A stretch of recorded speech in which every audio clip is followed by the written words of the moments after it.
Idukki DCC president CP Mathew നടത്തിയ വിവാദ പ്രസംഗം രാഷ്ട്രീയ രംഗത്ത് വലിയ പ്രതിഷേധങ്ങൾക്ക് ഇടയാക്കിയിരിക്കുകയാണ്. എതിരാളികളെ കൈകാര്യം ചെയ്യാൻ സ്ത്രീകളെ എങ്ങനെ ഉപയോഗിക്കാം എന്നതിനെക്കുറിച്ച് തുറന്നു പറഞ്ഞ അദ്ദേഹം തങ്ങൾക്കെതിരെ ആരെങ്കിലും അടുക്കുകയാണെങ്കിൽ ബ്ലൗസ് വലിച്ചു കീറാൻ കഞ്ഞിക്കുഴിയിലെ മുൻ പഞ്ചായത്ത് വൈസ് പ്രസിഡന്റായ രാജേശ്വരിയോട് നിർദ്ദേശം നൽകിയതായും വെളിപ്പെടുത്തി. ആദിവാസി വിഭാഗത്തിൽപ്പെട്ട രാജേശ്വരി ഉപയോഗിച്ച് എതിരാളികളെ നേരിടാൻ കഴിയുമെന്ന നിലപാടാണ് വാഴത്തോപ്പിൽ നടത്തിയ പ്രസംഗത്തിൽ CP മാത്യു പങ്കുവച്ചത്. കോൺഗ്രസ് എതിരാളികളെ നേരിടുന്ന രീതിയെക്കുറിച്ചുള്ള ആരോപണങ്ങൾക്ക് ബലം നൽകുന്നതായി ഈ പ്രസംഗം വിലയിരുത്തപ്പെടുന്നു. UDF ഇടുക്കി നിയോജകമണ്ഡല സ്ഥാനാർത്ഥിയായ റോയി കെ പൗലോസിന്റെ വാഴത്തോപ്പ് മണ്ഡല പര്യടന സമാപന ചടങ്ങ് ഉദ്ഘാടനം ചെയ്ത് സംസാരിക്കവെയാണ് CP മാത്യു ഈ പരാമർശങ്ങൾ നടത്തിയത്.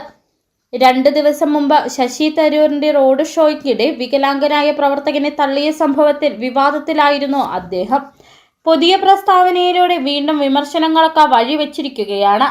വാഴത്തോപ്പ് പഞ്ചായത്ത് പ്രസിഡന്റായിരുന്ന ആൻസി തോമസ് പഞ്ചായത്ത് അംഗമായ സിജി ചാക്കോയെ മർദ്ദിച്ചതായും തലയടിച്ചു പൊട്ടിച്ചതായും അദ്ദേഹം പ്രസംഗത്തിൽ പരാമർശിച്ചു.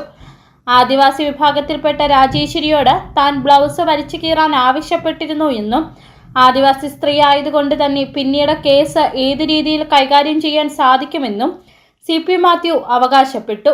നമ്മുടെ പ്രിയപ്പെട്ട പഞ്ചായത്ത് പ്രസിഡന്റ് ആൻസി തോമസ് ഉണ്ട്. കഴിഞ്ഞ വർഷം അവിടെ ഉണ്ടായില്ലോ, പഞ്ചായത്തിനകത്ത് പ്രശ്നം ഉണ്ടായില്ലേ? എന്താ സംഭവിച്ചത്? ഒട്ടുത്തു ആൻസി ഓരെണ്ണം അവന്റെ തലയുടെ മണ്ട പറഞ്ഞു.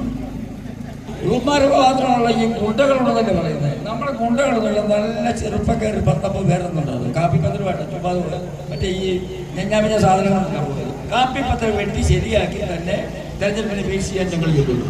ഇതിനിടെ കഞ്ഞിക്കുഴിയിലെ CPM നേതാവായ ലിസി ജോസിനെതിരെ നടത്തിയ പരാമർശങ്ങളും പ്രതിഷേധം ശക്തമാക്കുകയാണ്. സ്ത്രീത്വത്തെ അപമാനിച്ചതും ആദിവാസി വിഭാഗത്തെ തെറ്റായ പ്രവർത്തനങ്ങളൊക്കെ പ്രേരിപ്പിച്ചതും എതിരാളികളെ നേരിടാൻ യുവാക്കളെ അണിനിരത്തിയതും എതിർ പാർട്ടികളുടെ ഫ്ലെക്സുകൾ നശിപ്പിക്കാൻ പ്രേരിപ്പിച്ചതുമാണ് CP മാത്യുവിനെതിരെ ഉയരുന്ന പ്രധാന ആരോപണങ്ങൾ. ഈ പ്രസംഗം നടത്തുമ്പോൾ വേദിയിൽ KPCC vice president Jaison Joseph, Roy K Paulose, AP Usman എന്നിവർ ഉണ്ടായിരുന്നു. എന്നാൽ ഇത്തരത്തിലുള്ള പ്രസ്താവന പുറത്തു വന്നപ്പോൾ ഇവരും നിശബ്ദരായി ഇരിക്കുകയായിരുന്നു. ഇത്തരത്തിലുള്ള പ്രസ്താവനകൾ സമൂഹത്തോടുള്ള വെല്ലുവിളിയാണെന്നും രാഷ്ട്രീയ പ്രവർത്തനങ്ങളുടെ പേരിൽ സ്ത്രീകളെയും പിന്നാക്ക വിഭാഗങ്ങളെയും ദുരുപയോഗം ചെയ്യുന്ന പ്രവണത ഗൗരവമായി പരിശോധിക്കേണ്ടതുണ്ടെന്നും നാട്ടുകാർ പറയുന്നു.